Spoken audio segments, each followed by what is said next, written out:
بغاوت ہوتی ہے تو بڑے بڑے تاج اچھل جاتے ہیں، بڑی بڑی کرسیوں کے چاروں پیر ٹوٹ جاتے ہیں، بڑے بڑے اقتدار میں لوگ زنجیروں میں جکڑ دیے جاتے ہیں، بڑی بڑی آزمائشیں قریب آتی ہیں۔ ظلم نہ کرے کبھی بھی۔ اللہ تعالیٰ عہدہ دے، اقتدار دے، طاقت دے، دولت دے تو اسے اپنی سیاست نہ سمجھے، اسے خدا کا فضل سمجھے۔ اسے یہ نہ سمجھے کہ میں نے عقل کے زور پر، تعلیم کے زور پر اور اپنی اچھی منصوبہ بندی کے زور پر حاصل کر لیا، اسے اللہ کی توفیق جانے۔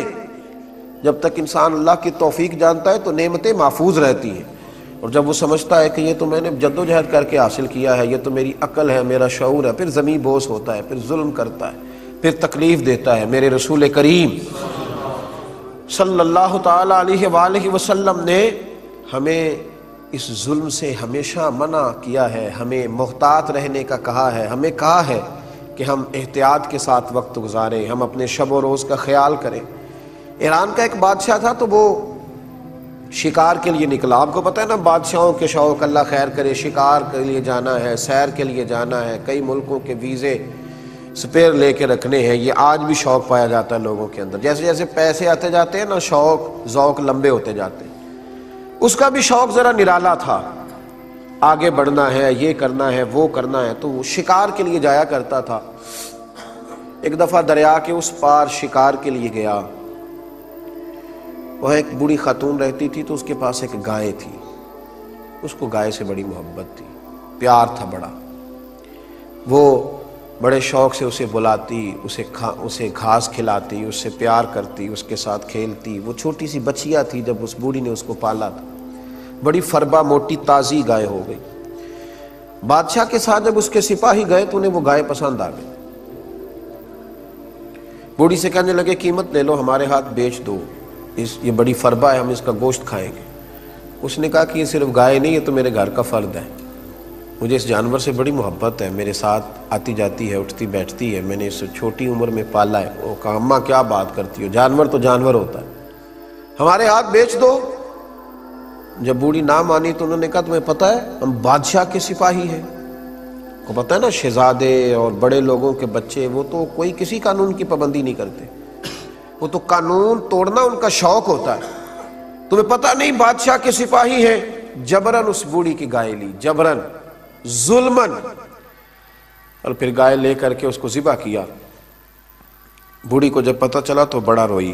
اس سے کسی نے کہا کہ یہ جو بادشاہ ہے نا یہ نرم دل ہے، احساس والا ہے، موت سے ڈرتا ہے، اسے خیال ہے کہ میں دنیا سے جاؤں گا، یہ تکلیف دے کے راضی نہیں ہوتا، تو کسی طریقے سے بادشاہ تک پہنچ۔ وہ خاتون بادشاہ واپس لوٹ رہا تھا تو دریا کے پل سے گزر رہا تھا، وہ بوڑھی اماں دریا کے پل پہ آ کے کھڑی ہو گئی۔ جب بادشاہ گھوڑے سمیت پل سے گزرنے لگا تو اس نے آگے بڑھ کے گھوڑے کی لگام تھام لی، اور لگام تھام کے کہنے لگی بادشاہ تیرے سپاہی میری گائیں ظلمن کھا گئے ہیں، یہ بتا کہ اس پل پر میری گائے کا حساب دینا ہے یا پل صراط پہ دینا ہے؟ تو بتا دے، یہ تیرے اوپر ہے کہ یہاں حساب دے گا کہ وہاں حساب دے گا، حساب تو دینا ہے، ظلم کا جواب تو دینا ہے، زیادتی کا بدلہ تو اب تو اختیار ہے تجھے کہ اسی پل پہ دے گا یا پل صراط پہ دے گا۔ تو لڑکھڑا کے نیچے گرا ایران کا بادشاہ، کہنے لگا اماں میں بڑا کمزور آدمی ہوں، میں تو یہاں بھی پورا حساب نہیں دے سکتا، وہاں کیسے دوں گا، تو میرے اوپر مہربانی کر اور یہیں تو حساب چکتا کر لے۔ کہا پھر میری گائے کا حساب دو۔ حساب تو میاں دینا ہے، جس نے گلی پہ بھی تھوڑا سا قبضہ کیا ہے اس نے بھی حساب دینا ہے، جس نے سرکاری زمین پہ بغیر سبب کے دکان بنا لی ہے اس نے بھی حساب دینا ہے، جس نے کسی دفاعی کام کے لیے مال حاصل کر کے ذاتی مفادات کے لیے استعمال کیا ہے حساب اس نے بھی دینا ہے، جس شخص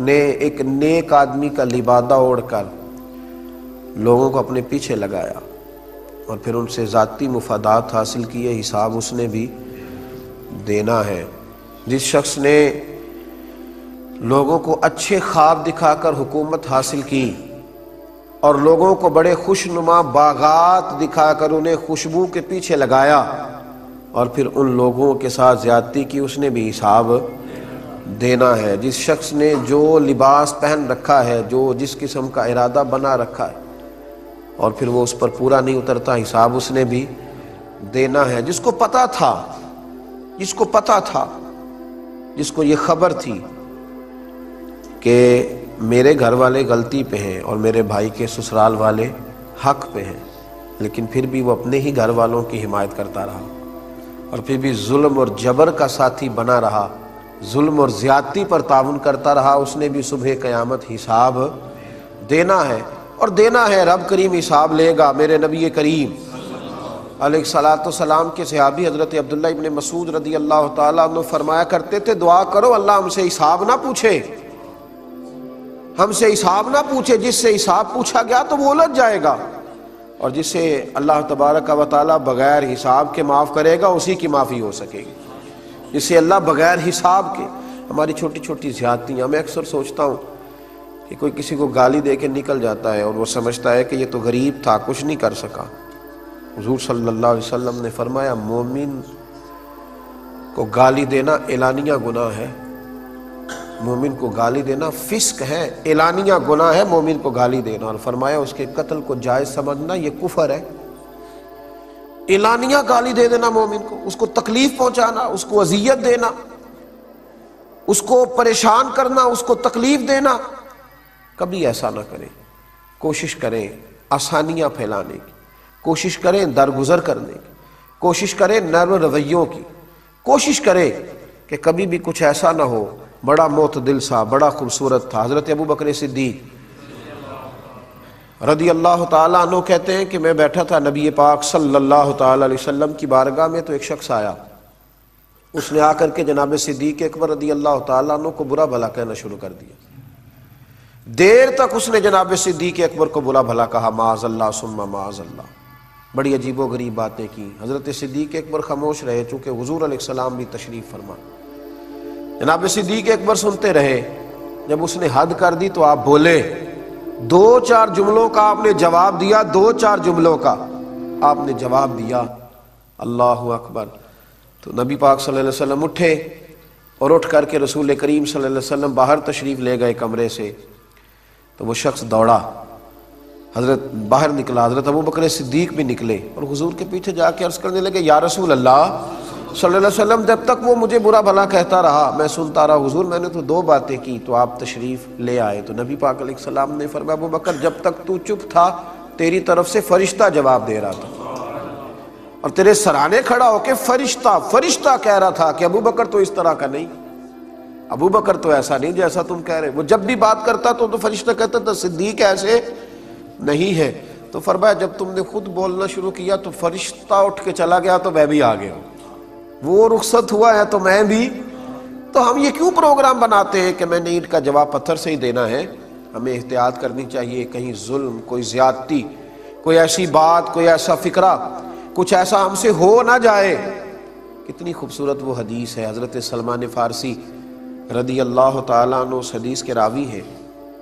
آپ ارشاد فرماتے ہیں کہ نبی پاک صلی اللہ علیہ وسلم ذرا ذرا سی باتوں پر احتیاط کرتے. بدر کے دن حضور صفیں سیدھی کرا رہے تھے، صفیں سیدھی کرا رہے تھے.